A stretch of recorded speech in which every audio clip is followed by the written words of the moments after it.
Fala pessoal, Carol na área trazendo mais um vídeo aqui no canal. No vídeo de hoje eu vou contar pra vocês um caso que aconteceu em 1996 nos Estados Unidos. E é mais um desses casos que envolve jovens e a gente vê que a maldade não tem idade. Se você se interessa por esse tipo de conteúdo, casos criminais resolvidos, como é o de hoje, casos criminais que ainda são um mistério, convido você a se inscrever aqui no canal. Todas as semanas eu trago esse tipo de conteúdo. Então se você gosta, se inscreve aqui no canal, deixa um like nesse vídeo que isso é muito importante e também ativa o sininho de notificações. Então bora ver comigo que hoje nós vamos conhecer o caso Heather Rich.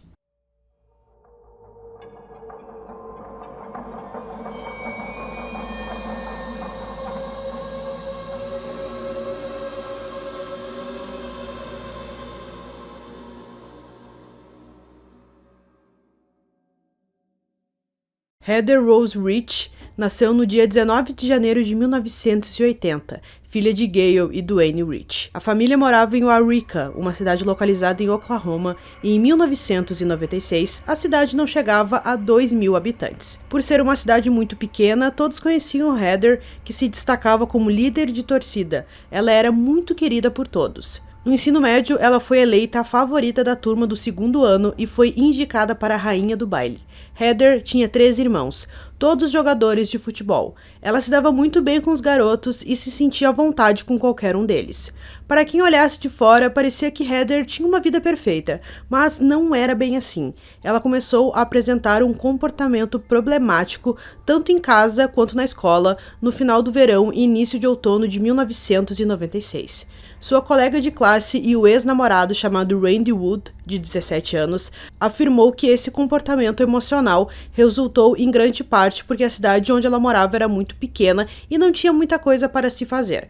Aos poucos, a jovem começou a se envolver com a bebida. No final de setembro daquele ano, ela tinha uma apresentação nas líderes de torcida, só que ela foi se apresentar e ela estava completamente bêbada, ela e mais uma colega. Então, quando a escola descobriu isso, é claro, ela pegou uma suspensão de 3 dias e ali ela precisou ficar em casa, é claro, né, cumprindo a sua suspensão, só que a partir desse momento o comportamento dela mudou muito. Além da suspensão, ela ficou super reclusa em casa, ela praticamente não falava com ninguém. Isso era bem diferente do comportamento dela e ela se afastou ali de todo mundo e, é claro, seus pais não deixaram ela sair porque eles ficaram muito decepcionados com isso que ela tinha feito.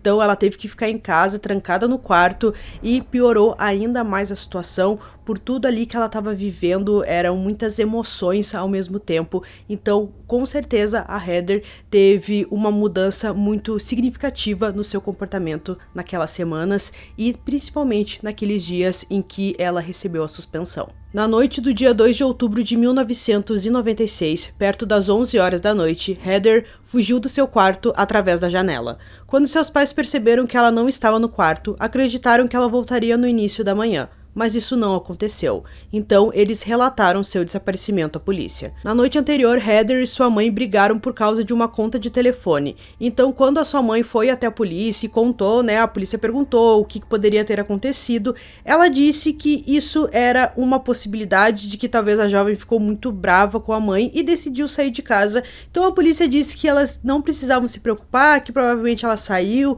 mas que logo ela voltaria, aquele mesmo papo de sempre, só que não parecia que tinha sido apenas isso que tinha acontecido, não fazia parte do comportamento da Heather, mesmo que ela tivesse mudado nas últimas semanas e nos últimos dias. Então, de início, a polícia deduziu que a Heather fugiu de casa porque ela quis, por causa dos seus problemas, como essa suspensão que ela levou, e também o seu pai, ele trabalhava como eletricista e ele ficou gravemente ferido depois que um transformador explodiu perto dele.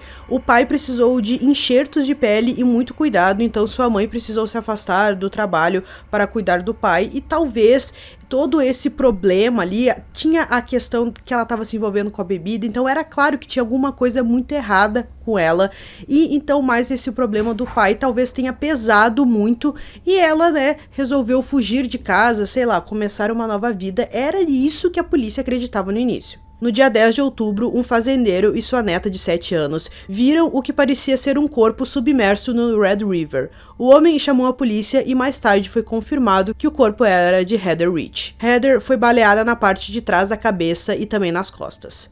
O assassinato abalou a pequena cidade, mas também deixou as pessoas que moravam lá com muito medo. Eles não sabiam se poderia ter um assassino à solta, alguma coisa desse tipo. E algumas pessoas disseram que viram ela pegando carona naquela noite, e outras pessoas viram ela em outros locais da cidade. A polícia, então, já tinha um caso de assassinato agora, diferente de um caso de desaparecimento, e eles focaram nas pessoas próximas da Heather, seus familiares, seus amigos, para ver se alguém tinha algum envolvimento nesse caso tão terrível envolvendo uma jovem de apenas 16 anos. Então eles focaram mais nos amigos da Heather, já que um deles ali teve um comportamento um pouco estranho e também já tinha algum envolvimento com a polícia em momentos anteriores. Os investigadores se concentraram mais de uma possível pista fornecida pela melhor amiga de Heather, que ela pode ter deixado a casa para participar de uma festa na casa de um colega delas, chamado Joshua Luke Bagwell.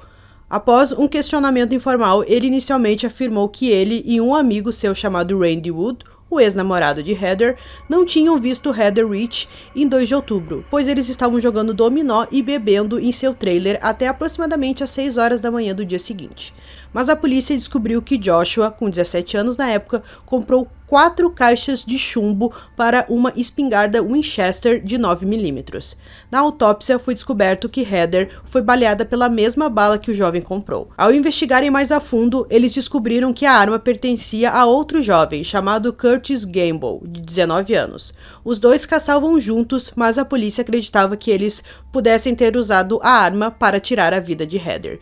De início, os dois negaram, mas quando a polícia pegou Curtis sozinho, ele acabou confessando seu envolvimento no caso. Segundo Curtis, Heather fugiu pela janela do seu quarto perto das 11 horas do dia 2 de outubro para se encontrar com Joshua, que estava em seu trailer estacionado nos fundos da casa do seu avô. Por lá, Joshua, junto com Curtis e Randy, estavam bebendo muito. Pouco depois, Heather chega ao trailer, tanto Randy quanto Curtis deixam ela e o Joshua sozinhos por aproximadamente 1 hora, acreditando que esse seria o primeiro encontro dos dois e os dois precisavam ficar sozinhos. Quando os dois voltaram ao trailer, aproximadamente 1 hora depois, Heather e Joshua estavam sem roupas e beberam uma garrafa de gin pela metade. A jovem estava tão bêbada que foi descrita como irreconhecível naquela noite. Joshua disse que os dois tiveram relações sexuais de forma consensual.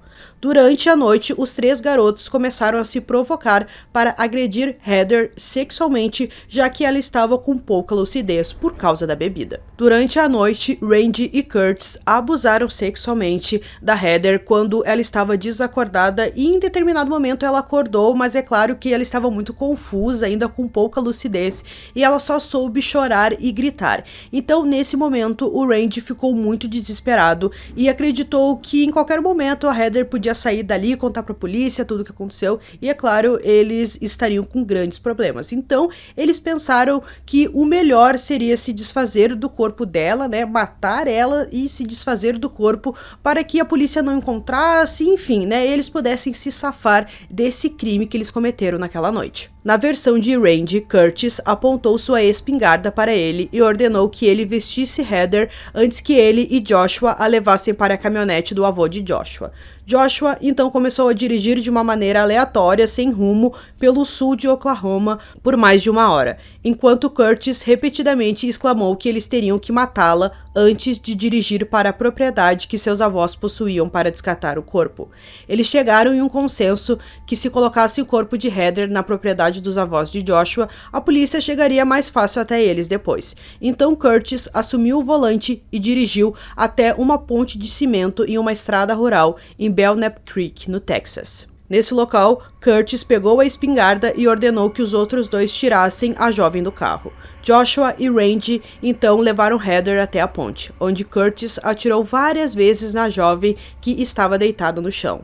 Randy, mais tarde, afirmou que se sentou dentro do carro e cobriu o rosto enquanto ouvia os disparos. Ele então desceu do carro e viu Curtis desesperado, não acreditando no que ele tinha feito. Joshua então pegou um dos cadarços de Heather e usou esse item para prender uma pedra para pesar o seu corpo e que ele não boiasse no rio, então não fosse encontrado tão facilmente. De acordo com Curtis, Randy tinha sido a cabeça do crime e o verdadeiro assassino. E então ele e o Joshua foram ali apenas os ajudantes, os coautores do crime. O motivo do crime, segundo Curtis, foi porque Heather teve relações sexuais com Joshua e não com ele. Depois de se entregar, Joshua e Randy também foram presos em 24 de outubro. Joshua se recusou a admitir qualquer culpa no assassinato. Ele ficou em silêncio e também se recusou a submeter ao teste do polígrafo.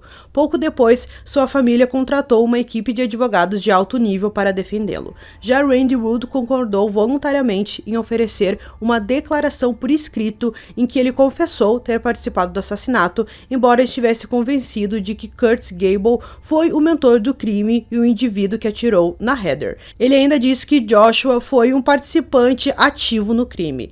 Randy afirmou que não acreditou quando Curtis estava falando sério com suas intenções de assassinar a Heather até que ele estacionou a picape na ponte Belknap Creek. Um total de 14 investigadores foram designados para investigar o assassinato de Heather Rich. A investigação foi auxiliada pelo FBI. Inicialmente, todos os 13 indivíduos foram acusados de sequestro de Heather Rich e tiveram a fiança negada em Oklahoma. Todos foram posteriormente formalmente acusados do assassinato em primeiro grau no condado de Montague, no Texas, em 25 de outubro. Os julgamentos de todos os 3 réus foram realizados no Texas. Devido à lei do Texas, todos os 13 indivíduos foram julgados como adultos. Curtis Gable foi levado a julgamento em 15 de outubro de 1997. Pouco depois do seu julgamento ter começado, ele aceitou um acordo oferecido pelo promotor público, pelo qual ele concordou em se declarar culpado do assassinato de Heather, admitindo ser o indivíduo que atirou nela, em troca da acusação concordando em não buscar a pena de morte. Ele foi considerado culpado e condenado à prisão perpétua com possibilidade de liberdade condicional após 30 anos. Como parte do seu acordo, Curtis também concordou em testemunhar contra Joshua em seu próximo julgamento. Joshua Bagel foi levado a julgamento em fevereiro de 1998. Antes e em seu julgamento, ele se recusou a admitir qualquer culpa pelo assassinato dela, alegando sua relação sexual com Heather depois que Joshua e Curtis inicialmente deixaram os dois sozinhos em seu trailer e que foi consensual. Ele concluiu que mais tarde deixou o trailer antes que os outros dois realmente discutissem sobre matar ela. E ele finalmente acreditou que o trio estava simplesmente levando Heather em um esforço para deixá-la sóbria antes de devolvê-la para casa. Além disso, ele afirmou que desconhecia qualquer plano para assassiná-la. No julgamento de Joshua, Curtis renegou seu próprio acordo anterior com os promotores, mudando sua história e voltando às suas reivindicações iniciais após a prisão. Este testemunho se adequava em grande parte do retrato de Joshua pela defesa, minimizando o papel dele no assassinato e corroborando suas próprias alegações de que Randy havia cometido o assassinato. Randy Wood havia inicialmente aceitado um acordo semelhante ao oferecido ao Curtis em troca de um testemunho no julgamento de Joshua.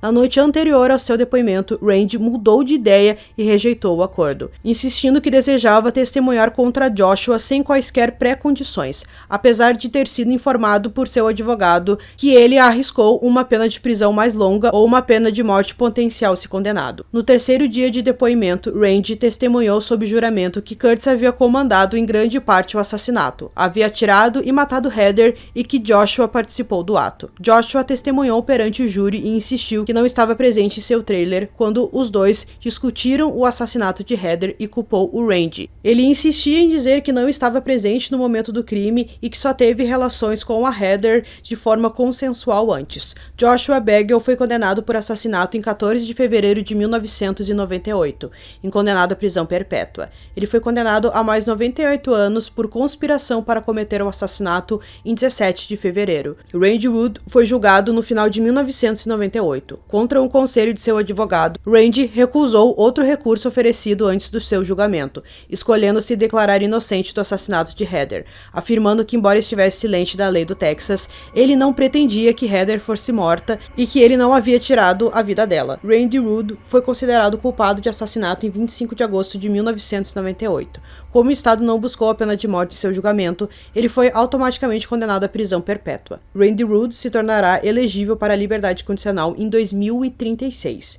Por causa dos testemunhos conflitantes, não se sabe exatamente quem matou Heather naquela noite. Em 1999, Randy entrou com um recurso contra sua condenação no 2º Tribunal de Apelações do Texas. Nesse recurso, ele não contestou a suficiência das provas apresentadas em seu julgamento, mas alegou que seu advogado foi ineficaz em seu serviço. Esse recurso foi rejeitado em 14 de outubro de 1999.